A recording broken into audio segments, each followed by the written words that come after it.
Yo la team, il y a une bombe. Tenez bon parce que là, ça vient de paraître. Christopher Nkunku mis sur le marché du transfert. Là, je pense que c'est le board qui a décidé ainsi. Avant que je ne puisse développer cette vidéo, commence par t'abonner, liker, partager la chaîne, car l'objectif 10 000 abonnés et pourquoi pas faire agrandir la communauté. Ghana, Kinshasa, Lubumbashi, abonnez-vous en masse. Let's go pour le débrief. Les amis, il est arrivé en héros. Voilà, nous on s'est dit, à partir du moment où il a réalisé des prouesses avec Leipzig, il a en tout cas, il a eu à faire, n'est-ce pas, son temps là-bas.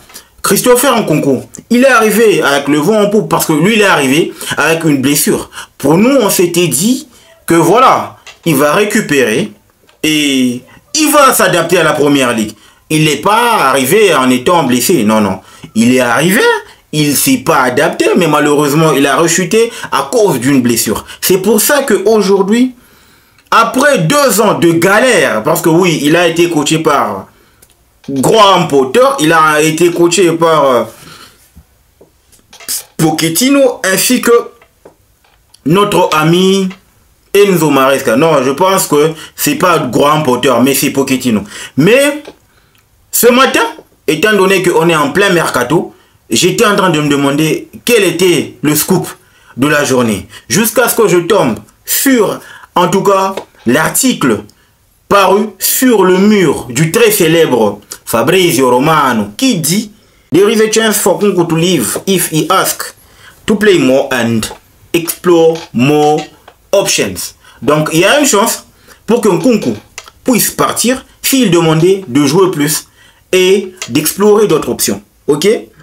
Et ça, c'était en tout cas révélé depuis décembre. Mais pour moi, je me suis dit, c'est tout à fait normal, du standing, au vu du standing de Christopher Nkunku, au vu, n'est-ce pas, des récentes performances et au vu de sa récente carrière avec Leipzig, il mérite mieux. Mais seulement que, dans son registre, on a en premier lieu Cole Palmer, on a João Félix, on a Nkunku. Donc, en gros, il s'est vu être relégué à l'équipe B parce que lui, c'est le leader de l'équipe B. C'est lui qui mène le peloton en termes d'attaque. Il joue, en tout cas, en Conference League, en Coupe de la Ligue, Carabao Cup. Et pourquoi pas, il va jouer en FA Cup derrière Nicolas Jackson. Il est en train de mal le prendre, de mal le vivre. Oui, même si il ne l'affiche pas, en tout cas, de manière propre comme ça, mais intérieurement parlant, il affiche son mécontentement.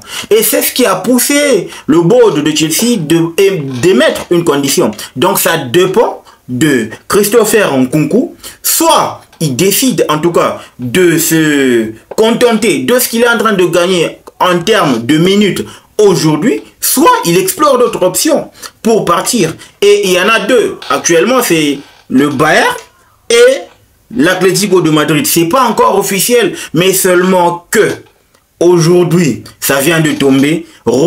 Fabrizio Romano renchérit pour dire, il sort encore un autre article.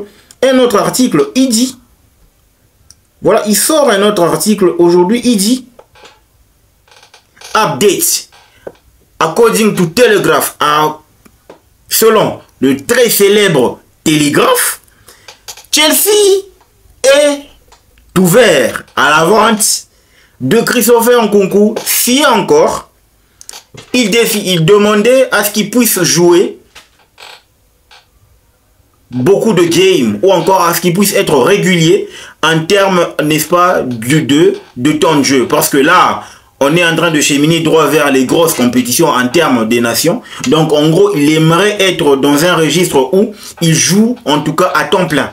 Il joue encore et encore et encore jusqu'à ce que son genou va lâcher. Ok? C'est au moins ça, la situation actuelle de Christopher Nkunku. Moi, je me suis dit, à partir du moment où le joueur commence à émettre le souhait de partir, pour moi, pour le bien du groupe, pour le bien, en tout cas, le bien-être du groupe et le bien-être du joueur, c'est mieux de le libérer. Parce que oui, il va jouer en étant pas lui-même, tu vois. Il va jouer avec des remords. Et ça ne permet pas à ce que le joueur puisse, en tout cas, déployer de tout son potentiel à l'idée d'aider l'équipe. Donc moi je pense que actuellement là, Christopher Nkunku a le plein droit de demander son transfert, étant donné que Chelsea maintenant est ouvert à son départ. Chelsea veut libérer, en tout cas veut dégraisser l'effectif, parce que là, avec le départ de Christopher Nkunku, on va pas en manquer en effectif, parce qu'on a déjà João Félix qui peut jouer et Cole Palmer le leader technique, mais seulement que il vient en tout cas au mauvais moment, parce que il se rend compte que il y a un gars qui a pris le rêne de l'équipe, c'est Cole Palmer. Aujourd'hui, tu peux pas mettre Cole Palmer sur le banc au détriment de Christopher Nkunku, parce que le gars c'est devenu le leader technique de l'équipe de Chelsea. Et aussi là où ça craint, c'est que Christopher Nkunku n'est même pas un ailier gauche. C'est vrai, il dépanne, mais son poste de prédilection, c'est quand il joue soit en 10 ou encore en meneur, ou soit derrière l'attaquant dans un système à 4-4-2, tu vois, ou encore dans un système hybride à 4-2-2-2, tu vois. Là, ils se sont prêts, proches de l'attaque, et il aime avoir un attaquant qui joue pour lui. Et lui, il rôde autour. Regardez la manière avec laquelle il a brillé avec Leipzig. À l'époque, il y avait qui en pointe? Poulsen. C'est Poulsen qui était en train de faire le sale job et Christopher Nkunku rôdait tel un renard de surface pour en tout cas grappiller certains ballons et pourquoi pas maximiser son taux de conversion en termes de buts marqués pour son équipe. Et c'est là qu'aujourd'hui, on voit clairement que Enzo Maresca, en tout cas par rapport à son body language, ne semble pas faire confiance à Christopher Nkunku. En tout cas, dans son panel, dans sa façon de voir les choses, de manière tactique, Christopher Nkunku ne peut pas être au-dessus de Nicolas Jackson, ni moins encore au-dessus de Cole Palmer. La seule option valable, c'est de le libérer, de dire, voilà, on est ouvert au départ, seulement en cas d'une très bonne offre. Et aujourd'hui, quand on est en train de parler du Bayern de Munich ou encore de l'Atlético de Madrid, donc en gros, Chelsea attend seulement une très bonne offre à l'idée de le libérer. Mais là où ça craint, c'est que pourquoi est-ce qu'on peut libérer Christopher Nkunku à cet instant-ci, sachant qu'il peut nous aider? Mais je l'ai dit, pour le moment, pour le bien-être du joueur et le bien-être du groupe, c'est important que les deux parties puissent trouver un compromis à l'idée de trouver un meilleur consensus pour que le groupe vit mieux. Parce que actuellement, là, Chelsea veut à ce que, dans son effectif, qu'il transfère Disasi, Kernan Drewsbury Hall, Cesare Cazadei, Carni Chukwu Emeka et Christopher Nkunku qui vient de s'ajouter sur la liste. Donc en gros, Chelsea s'attend à se séparer de pas moins de 5 joueurs.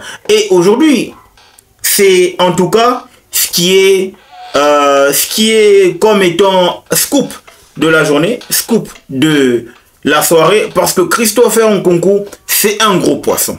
Christopher Nkunku va faire parler, parce que oui, le chèque qui va être mis sur la table ne va pas être moins de 40 millions d'euros. Pour moi, je dis parce que Nkunku, c'est quand même un taulier.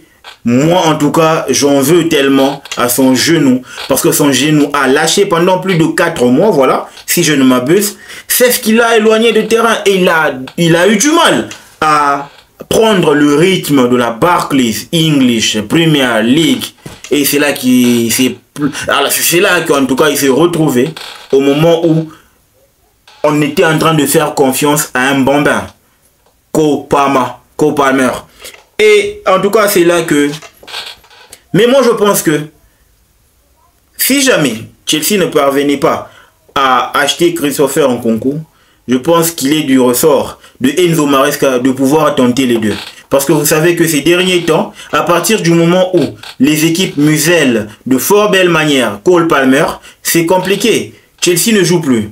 Donc pourquoi pas trouver un système qui va permettre à ce que le rôle de Enzo Fernandez offensif là soit tué et que là qu'on puisse jouer avec Palmer.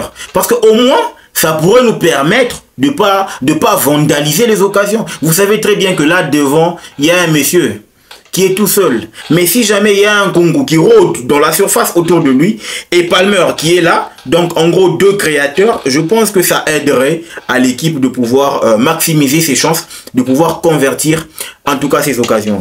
C'est au moins mon souhait de voir Christopher Nkunku ne pas s'en aller. Du moins si on peut trouver un compromis ou encore une autre stratégie, une autre tactique à l'idée de l'insérer dedans, qui puisse s'exprimer de fort belle manière. Il a encore beaucoup à nous offrir. N'oubliez pas qu'on a dépensé 64 millions d'euros pour le sortir de Leipzig vers chez nous. Donc en gros ce serait du gâchis parce que moi jusqu'à présent je n'ai pas encore vu le Christopher Nkunku de Leipzig.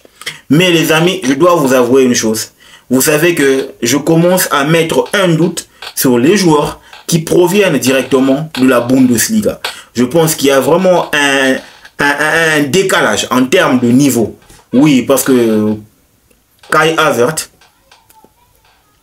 Christian Pulisic, Timo Werner, pour ne citer que ceux-là, ils se sont cassés les dents en première ligue. Personne n'a réussi à imposer de son impact. D'où je pense. C'était là le scoop sur Christopher Nkunku, qui va être libéré par Chelsea en cas d'une bonne offre. Et si et seulement si Christopher Nkunku demandait à jouer plus et à avoir beaucoup de temps de jeu. Et il doit devoir explorer d'autres opportunités. Donc les amis, n'oubliez pas de vous abonner, de liker et de partager la chaîne. Avant que je ne puisse finir cette vidéo, le football mérite d'être vécu. Ciao.